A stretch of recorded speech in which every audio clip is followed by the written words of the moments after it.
پشتی ارشاد ترکیه لسر باجار عفرینا روجاوای کردستانه ولات بناو احمد صلاح الدین بریمو و مالباتا خواه برای خودانه هرما کردستانه لزحمت روش جیانه و نخوشا زاروکی وی صلاح الدین و بهابونا درمان کرنا پزشکی جیانه وی زحمت رو آلوستر کر. ام کرد عفرینه نه پشتی شهر عفرینه ام عفرینه در کتن پشتی شهر ترکیه ما برای خدا هریم کردستانه ام هاتن کردستانه و 2 سال من بیار کردستانه ما ام ایش نجاری و حدادیه دکن بری ویدمها نخوش کرکی من دست بیکر التهابات بیارچه من التهاب قصبات سینگوی دا و يعني هيدي درجة دا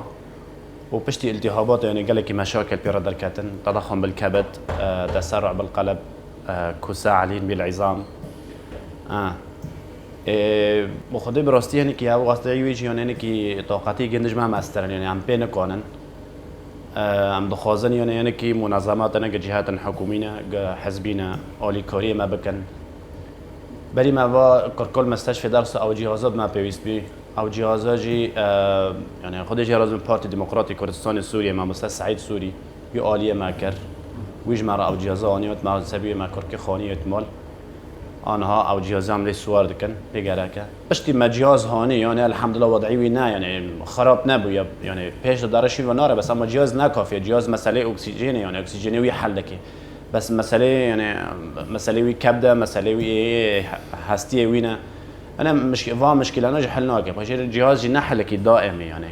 عم حلكي دائم ضغازن يعني عم ضغازن وكركو باش ببي يعني عم يعني حلكي أنا هو مؤقت وأنا مؤقت جي يعني دائمي. اوفیسا پارتی دموکراتیک کردستانی سوریا امورک پزشکی تایبت به هنسا وکا آلیکارین مروی پیشکشی مالبات زاروک نخوش صلاح الدین احمد کر جالی خواه باو زاروک نخوش سربار کرو گوت کو پیوستوان چارستریا که پزشکی هیا و داخاز رخصتن ناف دولتی و پارتین کردی سوری کر کو آلیکاریا زاروک وی بکن.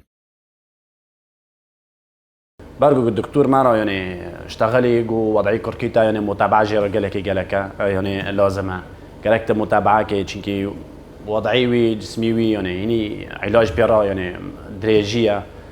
يعني دبي مستشفى خصوصي جير لازمة أو مستشفى يعني إمكانيات تقريبا يعني 6 هفته ورقة بي لازمة بخدي أو يعني خارجي إمكانيات مانا عم بين كانن عم هيفيني يعني منظمات حزب الميسورين جهنا كيسا يعني أولي كوري ما بكي يردميج ما ربكي برجو وضعي كركي ما أنا كي باش ببي يعني عم ناخذن كركي ديال برشاوي مهاري لبلي مشكلة ما بوي جيازي تاني حلنا به يعني متابعة بيرا جلكا يعني المشكلة وين هنا جلكنا ومس